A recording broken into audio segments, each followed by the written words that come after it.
Olá, hoje eu quero falar sobre a revolta popular no Irã, que é a maior ameaça em 47 anos à República Islâmica fundada pelo Ayatollah Ruhollah Khomeini. O Irã já foi uma democracia. Em 1951, foi eleito o primeiro-ministro Mohammad Mossadegh, da Frente Nacional, com a proposta de nacionalizar o petróleo, a grande riqueza do país. A estatização da Anglo-Iranian Oil foi aprovada em 15 de março de 1951, pouco mais de 2 anos depois, 2 anos e 5 meses depois, em 19 de agosto de 1953, um golpe articulado pela CIA, a Agência Central de Inteligência dos Estados Unidos, e pelo MI6, o Serviço de Espionagem do Reino Unido. Este golpe derrubou Mossadegh e entregou o poder ao Shah Mohammad Reza Pahlavi, que se tornou um aliado do Ocidente. Foi o primeiro golpe articulado pela CIA durante a Guerra Fria. O segundo seria na Guatemala, em 1954. O anti-imperialismo da Revolução Islâmica tem origem nesta revolta, na revolta contra o golpe que derrubou Mossadegh. Em 1957, com a ajuda dos serviços secretos dos Estados Unidos e de Israel, o Shah criou a sua temida polícia política, a SAVAK, uma sombra permanente na vida do cidadão iraniano durante a ditadura, acusada de matar cerca de 5.000 pessoas.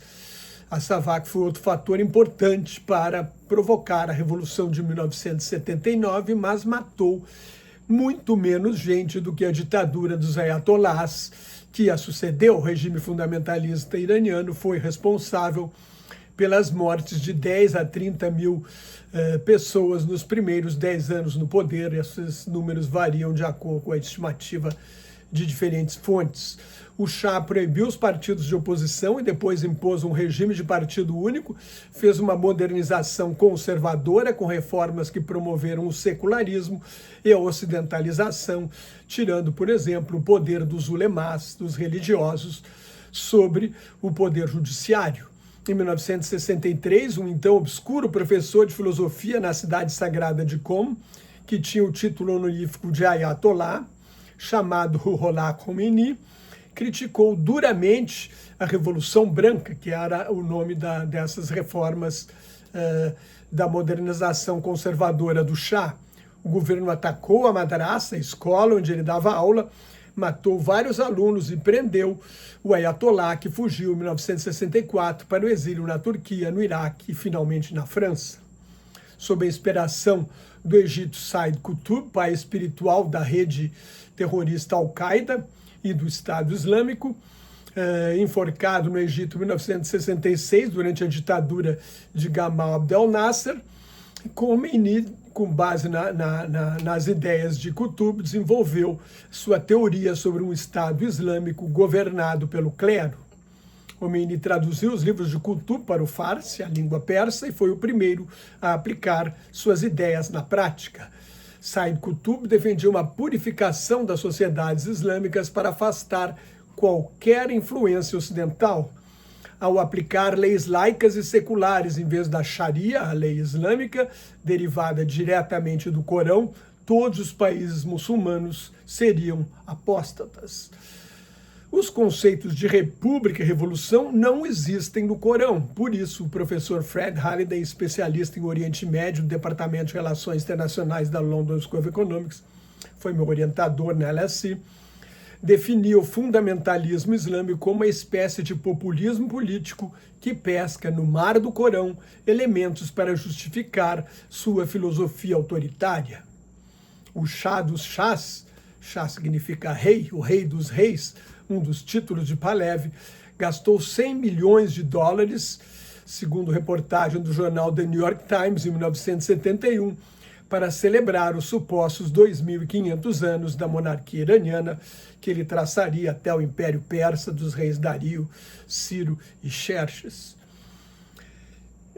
Em outubro, por causa dessa corrupção e da crise econômica, em outubro de 1977, começou uma onda de protestos. Esquerdistas, liberais e tradicionalistas muçulmanos se uniram De agosto a dezembro de 1978, uma onda de manifestações e greves no setor de petróleo praticamente paralisou o país. A Sexta-feira Negra, 8 de setembro de 1978, foi decisiva para a Revolução. Naquele dia, o exército do Irã, totalmente despreparado para conter manifestações populares, atirou contra a multidão e matou pelo menos 88 pessoas. Diante do massacre, acabou qualquer possibilidade de um diálogo, de um acordo com a oposição. No dia seguinte, começou a greve no setor do petróleo, que selou a sorte da monarquia. Os iranianos perderam o medo, o que parece estar acontecendo de novo agora. O Shah fugiu em 16 de janeiro de 1979, Khomeini chegou em triunfo em 1º de fevereiro de 1979, dias depois, e foi aclamado líder espiritual da Revolução. Em 1º de abril de 1979, proclamou a fundação de uma república islâmica. Logo, o clero muçulmano xiita começou a afastar os liberais, esquerdistas e intelectuais que lutavam contra o Shah de cargos no novo regime e a promover a volta dos costumes tradicionais conservadores. A lei de proteção à família, que dava direitos à mulher, foi revogada. Comitês revolucionários patrulhavam as ruas impondo seus códigos morais e de vestuário, códigos islamistas radicais, e impunham com base na justiça sumária. Em dezembro de 1979, um referendo sobre a nova Constituição transformou o Irã numa república islâmica. Khomeini foi nomeado supremo líder espiritual da Revolução. No caos pós-revolucionário, em 4 de novembro de 1979, extremistas, guardas revolucionários, invadiram a embaixada dos Estados Unidos em Teherã, sequestraram os 66 diplomatas e funcionários. O governo Jimmy Carter autorizou uma operação para libertar os norte-americanos, que fracassou e ajudou a eleger Ronald Reagan. Os últimos 52 reféns foram libertados em 20 de janeiro de 1981, o dia da posse de Reagan, que fez um acordo secreto com o regime dos ayatolás. A Revolução Islâmica degenerou num conflito entre os ayatolás, defensores do governo teocrático, e os civis a favor da separação entre religião e Estado. Em 1981, houve violentos combates entre a Guarda Revolucionária e os Mujahedin Khalq, os guerrilheiros do povo, braço armado do Partido Comunista Iraniano TUDE. Pelo menos 13 mil pessoas foram mortas neste conflito sobre o destino da Revolução Iraniana. No fim dos anos 1980, depois da guerra contra o Iraque, em que morreram cerca de 1 milhão de muçulmanos, o regime executou entre 5 e 10 mil pessoas, principalmente esquerdistas e também membros de minorias étnicas como curdos, árabes e baluches. Com a morte de Khomeini, em 4 de junho de 1989, o Ayatollah Ali Khamenei, que era presidente desde 1981, torna-se o supremo líder espiritual, o ditador que está no poder até hoje. Khamenei sempre foi um crítico da democracia liberal e pensa que o Ocidente e o capitalismo estão num inevitável declínio de longo prazo. Mas ainda vê os Estados Unidos como intrinsecamente islamofóbicos, escreveu na revista Foreign Affairs o jornalista e dissidente iraniano Akbar Ganji. Mas ele não é automaticamente anti-ocidental e anti-americano, considera a ciência e o progresso a verdadeira civilização ocidental e gostaria que o povo iraniano aprendesse com isso. E isso é o que diz o perfil do dissidente Akbar Ganji. O regime quase sempre realizou eleições para o parlamento e a presidência, mas o Conselho de Anciães veta sistematicamente candidatos não alinhados com o regime. Mesmo assim, foram eleitos presidentes considerados moderados, como Mohammad Khatami, em 1997, e Hassan Rouhani, em 2013. Ambos foram reeleitos e governaram por 8 anos. O atual presidente, Massoud Pezeshkian, também é visto como moderado, não ganhou o candidato mais radical, mas quem manda mesmo é o Ayatollah. Em 29 de janeiro de 2002, no discurso sobre o Estado da União, a prestação de contas anual do presidente dos Estados Unidos ao Congresso, o presidente George W. Bush denunciou a existência de um eixo do mal que patrocinaria o terrorismo e estaria desenvolvendo armas de destruição em massa, e citou 3 países nesse eixo do mal: Irã, Iraque e Coreia do Norte. Com a invasão do Iraque, naturalmente, o Irã e a Coreia do Norte trataram de desenvolver seus programas nucleares. O programa nuclear iraniano começou em 1975, na época do Shah, perdão, com o objetivo de produzir energia atômica para fins pacíficos e dominar a tecnologia nuclear. O governo do Irã nega, mas o jornalista e historiador Dilip Hiro afirma que o Ayatollah Khomeini era contra a bomba atômica e considerava uma arma anti-islâmica por matar indiscriminadamente culpados inocentes. Em 1987, no meio da Guerra das Cidades, que foi uma das muitas guerras, teve guerra dos petroleiros dentro da guerra Irã-Iraque, Khomeini teria autorizado o desenvolvimento da bomba atômica. Em 2005, em meio ao endurecimento do regime por causa das ameaças de Bush, o ex-prefeito de Teherã, Mahmoud Ahmadinejad, uma ligadura de fora do núcleo íntimo do poder, ganhou a eleição presidencial no segundo turno. Com um discurso radical, Ahmadinejad negava o Holocausto e ameaçava varrer Israel do mapa. Isso só poderia ser feito com armas nucleares, e ele falou isso justamente no momento em que o Irã era acusado de desenvolver armas nucleares. Ahmadinejad também hostilizou mulheres e gays, chegando a dizer que não havia homossexuais no Irã. A reeleição de Ahmadinejad no primeiro turno, em 12 de junho de 2009, derrotando o candidato do Movimento Verde, Mir Hossein Mousavi, ex-primeiro-ministro, na presidência de Khamenei. Em tese, Ahmadinejad, de acordo com a contagem oficial do regime, ganhou por 62 a 34. Esta eleição fraudulenta deflagrou uma onda de protestos e denúncias. Toda a apuração, centralizada no Ministério do Interior, foi realizada em horas e os percentuais de votação não se alteraram significativamente ao longo da apuração. Multidões saíram às ruas para contestar o resultado. O regime reagiu ferozmente, colocando a milícia Basij, braço clandestino da Guarda Revolucionária, para atacar os manifestantes e o alojamento estudantil da Universidade de Teherã. Pelo menos 72 pessoas foram mortas. O caso mais famoso foi da estudante de medicina Neda Agha Soltan, baleada diante das câmeras em 20 de junho de 2009. No governo Barack Obama, em 14 de julho de 2015, as 5 grandes potências com direito de veto no Conselho de Segurança das Nações Unidas, Estados Unidos, China, França, Reino Unido e Rússia, e mais a Alemanha, fizeram um acordo para desmilitarizar o programa nuclear iraniano. Trump abandonou o acordo em 8 de maio de 2018. A crise econômica gerou novos protestos em 28 de dezembro de 2017, que continuaram até janeiro de 2018, com a morte de pelo menos 21 manifestantes e 2 agentes das forças de segurança. Outra grande onda de protestos, a maior desde o Movimento Verde, aconteceu em outubro de 2019 por causa de um aumento de 50% nos preços dos combustíveis.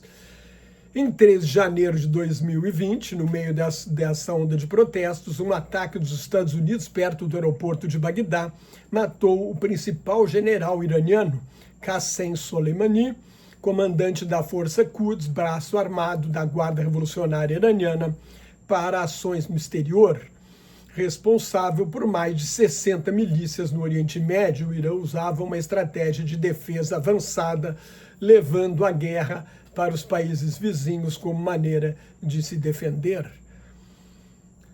O Irã reagiu com um bombardeio a bases militares dos Estados Unidos no Iraque em 8 de janeiro de 2020, e um míssil derrubou um avião da Ukraine Airlines e matou as 176 pessoas a bordo, inclusive 82 iranianos. Quando o governo admitiu o erro, os protestos aumentaram. Pelo menos 304 pessoas foram mortas nessa onda de manifestações, de acordo com a Organização de Defesa dos Direitos Humanos, Anistia Internacional. Uma nova onda de protestos reprimida com violência estourou em 16 de setembro de 2002, com a morte da jovem curda Mahsa Amini, presa e torturada pela polícia de costumes supostamente por não usar corretamente o véu muçulmano. Pelo menos 551 pessoas do movimento Mulher, Vida e Liberdade foram mortas. O Irã teve 2 mulheres oposicionistas agraciadas com o Prêmio Nobel da Paz, a advogada e defensora dos direitos humanos Shirin Ebadi, ganhadora em 2003, que vive no exílio em Londres, afirma que só a queda do regime será capaz de pacificar o país. Narges Mohammadi ganhou em 2023 como líder do movimento das mulheres após a morte de Mahsa Amini. Narges está condenada, foi solta em 2024 por motivo de saúde e presa com violência em 12 de dezembro do ano passado, agora há pouco. Nos últimos anos, o regime iraniano foi enfraquecido pela derrota de milícias aliadas para Israel. No caso, o Movimento de Resistência Islâmica Palestino, o Hamas, e a milícia xiita libanesa Hezbollah, o Partido de Deus, e também foi enfraquecido pela queda da ditadura de Bashar Assad na Síria em dezembro de 2024. Em junho do ano passado, na Guerra dos 12 Dias, Israel e os Estados Unidos bombardearam o Irã. Israel atacou principalmente as defesas antiaéreas, as bases de lançamentos de mísseis e cientistas do programa nuclear iraniano. Os Estados Unidos bombardearam instalações nucleares que Trump afirmou terem sido totalmente destruídas, o que não é verdade. O programa nuclear não acabou, a tecnologia, o know-how, o modo de fazer não pode ser destruído por bombas. Os iranianos já sabem fazer a bomba atômica, mas o programa deve ter sido pelo menos atrasado. A República Islâmica se mostrou frágil, com pouco poder de reação. A atual onda de manifestações começou no Grande Bazar, o grande mercado público de Teherã, que também teria sido decisivo para a queda do Shah. Os protestos começaram em 28 de dezembro do ano passado contra a desvalorização da moeda iraniana, o rial, que perdeu 80% do valor, e contra a inflação. Depois de anos de inflação em torno de 30% ao ano, os preços subiram em média 42,5% no ano passado, e a inflação de alimentos já estaria acima de 60% na projeção anual. No primeiro momento, o presidente Pezeshkian declarou que os manifestantes tinham o direito de protestar, mas ele foi desautorizado pelo líder supremo, que acusou os Estados Unidos e Israel de organizar o movimento, e o que deflagrou a repressão violenta.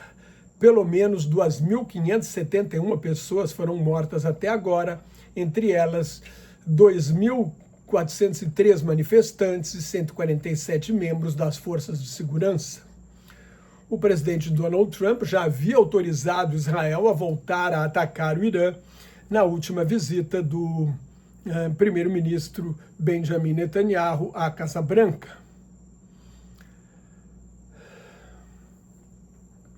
Diante dos protestos, Trump ameaçou bombardear o Irã novamente se o regime matasse manifestantes. O regime ignorou. E na quinta-feira passada, dia 8, a ditadura dos ayatolás fechou a internet e bloqueou os telefonemas internacionais. No domingo, dia 11, o massacre de civis se tornou evidente. Nos últimos dias, então, houve uma grande movimentação no Oriente Médio na expectativa de um bombardeio dos Estados Unidos e uma retaliação do Irã contra Israel, bases militares dos Estados Unidos e aliados na região. Os Estados Unidos e o Reino Unido retiraram pessoal não essencial de suas bases. Várias companhias aéreas suspenderam os voos para Israel e o Irã, que fechou seu espaço aéreo em 14 de janeiro. Trump está entusiasmado com o sucesso da operação, que capturou e sequestrou o ditador venezuelano Nicolás Maduro. Diante da ameaça, a ditadura teocrática iraniana suspendeu a execução de manifestantes, mas o diálogo que Trump prometia na semana passada está suspenso. o enviado especial de Trump para essas negociações, Steve Witkoff, esteve na semana passada com o Reza Pahlavi, o filho do Shah, que está exilado nos Estados Unidos. Na quarta-feira, Trump adotou um tom mais conciliatório, um dia depois de mandar os manifestantes tomar as instituições do Estado e registrar os nomes dos assassinos e abusadores para futuras punições. Mas enganar e despistar o inimigo são antigas táticas de guerra. O presidente dos Estados Unidos fez o mesmo antes de bombardear as instalações nucleares do Irã no ano passado, acenou com a possibilidade de negociações e atacou. Como Trump não pretende invadir o Irã, ou seja, não pretende enviar forças terrestres, vai invadir só com a força aérea, a questão é se um bombardeio aéreo maciço será capaz de derrubar a República Islâmica. Os Estados Unidos podem atacar os líderes do regime, bases militares, da Guarda Revolucionária e da milícia Basij, mas, sem uma força terrestre, não vão impedir o regime de metralhar oposicionistas. E não há uma oposição organizada no Irã para tomar o poder. Há pelo menos 3 núcleos. Muitos manifestantes pedem a volta da monarquia com Reza Pahlavi, o filho do Shah deposto pela Revolução. Outros lembram da tirania do Shah e querem uma república laica e democrática. E os Mujahedin Khalq, os guerrilheiros do povo, braço armado do Partido Comunista Iraniano, não têm apoio popular. 47 anos depois da Revolução, a República Islâmica está enfraquecida e abalada. Não dá para saber se um bombardeio dos Estados Unidos e talvez de Israel seja suficiente para derrubar o regime. Mas uma coisa é certa: o regime fundamentalista iraniano não vai recuperar a legitimidade diante da população. Sua queda é inevitável, mais cedo ou mais tarde. Se você gostou, assine meu canal no YouTube, leia o meu blog Globalização em Crise, me siga no Instagram, no LinkedIn, no Threads, no Facebook, onde colaboro com o grupo Quarentena News. Muito obrigado pela sua atenção. Também estou no Substack. Até mais. Tchau.